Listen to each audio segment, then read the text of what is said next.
राज्य सरकार के जर्जर स्कूलों को गिराने और उसमें छात्रों को न बैठाने के आदेश के बावजूद कई जगहों पर खस्ताहाल स्कूल भवनों में पढ़ाई जारी है। ऐसा ही एक स्कूल राजस्थान के प्रतापगढ़ जिले में बांसवाड़ा सीमा पर स्थित है।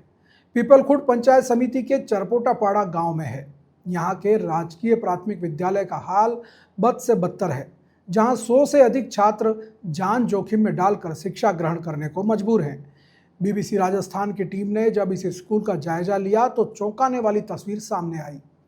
पहली से 5वीं तक की कक्षाओं के लिए यहाँ सिर्फ 2 कमरे हैं जो पूरी तरह से जर्जर हो चुके हैं। छत और दीवारों में बड़ी बड़ी दरारें हैं जिससे ये किसी भी समय ढह सकते हैं। सुरक्षित कमरों की कमी के कारण छात्रों को खुले आसमान के नीचे बैठकर पढ़ाई करनी पड़ रही है। गर्मी, सर्दी और बारिश के हर मौसम में इनके लिए यही एकमात्र विकल्प है। विद्यालय स्टाफ ने बताया कि भवन की हालत इतनी खराब है कि बारिश होने पर बच्चों की सुरक्षा को ध्यान में रखते हुए छुट्टी करनी पड़ती है। इस स्कूल में सुविधाओं के नाम पर सिर्फ 2 कमरे हैं, जो छात्रों की संख्या के हिसाब से बहुत कम है। मजबूरी में कई कक्षाओं को एक साथ मिलाकर एक ही कमरे में पढ़ाया जाता है, जिससे पढ़ाई का माहौल भी प्रभावित होता है। अभी प्रदेश में बरसात का दौर चल रहा है और कई लगातार स्कूलें, सरकारी स्कूलें गिरने का दौर भी चल रहा है। अभी हम प्रतापगढ़ जिले के पीपलखुर्द क्षेत्र के एक प्राथमिक स्कूल है जो है उसमें चरपोटापाड़ा में खड़े हैं। वहां पर भी आप देख सकते हैं कि मेरे साथ में कुछ बच्चे हैं वो खुले आसमान में एक टीन शेड के नीचे पढ़ाई कर रहे हैं। इस स्कूल में मात्र 2 रूम हैं और दो रूम है उसकी स्थिति भी खराब है, जिससे चलते सुरक्षा के चलते बच्चों को बाहर अभी पढ़ाया जा रहा है। और यहाँ पर एक टीन शेड लगा हुआ है, सड़क है पास में जहाँ लोग आते जाते रहे हैं, साथ में बच्चे यहाँ पढ़ाई कर रहे हैं। तो कमरों की क्या स्थिति है और स्कूल की क्या दशा है, इसके बारे में हमारे साथ में यहाँ के एचएम मौजूद हैं, उनसे पूछते हैं कि सर ये क्या स्थिति इस रूम की। यहाँ पे हमारे साथ में हमारे विद्यालय के इस विद्यालय के प्रधानाचार्य मौजूद हैं। सर आपका नाम क्या है? रमेश चंद्र निनामा। ये कि स्कूल की क्या स्थिति है सर अभी? सर ये पूरा जीर्णोद्धार करने का संभावना जर्जर अवस्था में है। और हमने कई बार इसके लिए ज्ञापन भी दिए हैं, पंचायत को भी दिया है, डीओ साहब को दे दिया है, पीओ को भी दिया, सीबीओ साहब को भी दे रखा है, लेकिन अभी तक इस पर कोई सुनवाई नहीं हुई। तो बच्चे बाहर बैठ रहे हैं ऐसे क्या? टीन शेड के नीचे हमने एसएमसी द्वारा इनका निर्माण किया गया है। तो उस हिसाब से हमने बैठा रखे। अंदर एक कमरे में कितने बैठे हुए हैं? एक कमरे में 50 बच्चे बैठे हुए हैं। और कितनी क्लासे है एक सब में? 2 क्लासें लगी हुई है, एक कक्षा बाहर बैठे। और यदि बरसात आती है तो क्या होता है? फिर बरसात आती है छुट्टी करनी पड़ती है। अच्छा, छुट्टी करनी पड़ती है। तो कब से ये स्थिति बनी हुई है? ये 5 वर्ष से लगातार हो गए। अच्छा, तो भवन अभी सुरक्षित है क्या? भवन असुरक्षित है। असुरक्षित है, जर्जर अवस्था में है। हाँ। तो आपने देखा कि स्वयं कह रहे हैं कि ये जो भवन है असुरक्षित है और बाहर बच्चों को पढ़ाई करनी पड़ रही है। जब बरसात आती है तो बच्चों को स्कूल की छुट्टी करनी पड़ती है या इन बच्चों को अंदर कमरे में शिफ्ट करना पड़ता है। कमरों की स्थिति भी बहुत अच्छी नहीं है, जिससे चलते यहाँ का स्टाफ चाहता है कि छुट्टी हो जाए। तो यह धरातलीय स्थिति है। सरकार दावे करती है कि स्कूल की जो अच्छी बिल्डिंग करेंगे, विकास के दावे करती है, लेकिन आप समझ सकते हैं कि ये राजकीय प्राथमिक विद्यालय चरपोटापाड़ा का स्कूल है, जहां पर देख सकते हैं कि मेरे साथ में यहाँ पे बच्चे कई सारे हैं।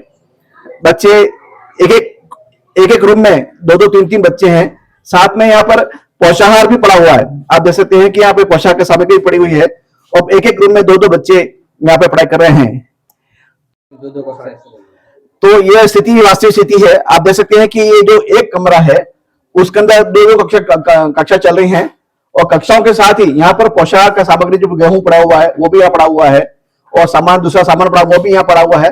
साथ में बच्चे 2 कक्षाओं के कमरे में, एक कमरे में पढ़ाई करने मजबूर हैं, जहां पर एक अध्यापक 2 कक्षाओं को एक साथ पढ़ाते हैं, जिससे पढ़ाई का क्या हाल होगा आप स्वयं जान सकते हैं। तो ये स्थिति एक कमरे की और भी है। हम वहां बताते हैं आपको कि वहां पर भी 2 कक्षा एक साथ लग रही हैं। भवन पूरा जर्जर हो चुका है, सलिए बाहर निकले हुए हैं और पास में खेत है, रोड है। ये एक कमरा और है जहां पर भी 2 जो हैं कक्षा एक साथ बैठी हुई हैं। आप कौन सी क्लास के बच्चे हो? चौथी और 5वीं क्लास के बच्चे एक साथ बैठे हुए हैं। तो सर आप यहाँ कौन सी क्लास रखती हैं? कैसे? यहाँ कौन सी क्लास रखी हुई है? ये अभी 4वीं और 5वीं के। अच्छा, हाँ सर। एक साथ क्यों दो क्यों बिठा रखा सर? एक साथ सर क्योंकि हमारे पास एक तो नामांकन भी ज्यादा है, पूरे हाँ। स्कूल में 106 नामांकन है। हाँ। उसके बाद 2 ही कमरे हैं, तो 4वीं और 5वीं को साथ में बैठा रखा है। अच्छा, हाँ तो पढ़ाई में डिस्टर्बेंस नहीं होता ऐसे? डिस्टर्बेंस तो सर होता है, जैसे हमारे क्लास में हम स्टाफ 3 है। हाँ। अब जैसे एक स्टाफ बाहर, एक स्टाफ इसमें हो, एक इसमें, और अच्छा। उसके बाद हमारा जो सिलेबस है वो भी सही ढंग से पूरा नहीं हो पाता है। तो ये पोशाक का ऐसे कैसे चलता है? या पोशाक और सर का सर हमने उस कमरे में थोड़ा ना बच्चे कम है तो वहाँ पीछे रख रखा है। अच्छा अच्छा, तो कुछ पोशाक का बनता है फिर?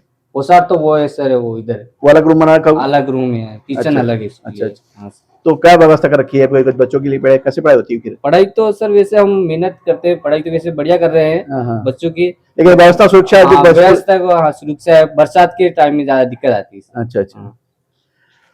तो सकते हैं कि कक्षा 4 और कक्षा 5 के बच्चे एक ही कमरे में बैठे हुए हैं और यहाँ पर एक समय में एक ही अध्यापक पढ़ा कर सकता है। ऐसे ऐसे एक दूसरा रूम है, वहां पर कक्षा 3 और 2 के बच्चे पढ़े हुए हैं। ऐसे ऐसे कोई बच्चे बाहर पढ़ाई कर रहे हैं टी शर्ट में। तो ये हालात हैं, राजस्थान सरकार में शिक्षा विभाग के ये हालात हैं, ये धरातल स्थिति है। हम आज पीपलकुट प्रतापगढ़ का क्षेत्र है जहाँ की जनजातीय क्षेत्र बाहुल क्षेत्र है, जहाँ आज भी आजादी के इतने सालों बाद भी शिक्षा की यह दयनीय स्थिति है। ये पास में हमारे खेत हैं, आप देख सकते हैं कि सड़क है। तो ये स्थिति इस स्कूल की है। तो जिस इस स्कूल की ये स्थिति होगी, यहाँ से निकलने बच्चों का भविष्य कैसा होगा आप स्वयं जान सकते हैं। बीबीसी आसाम के लिए सुभाष मेहता।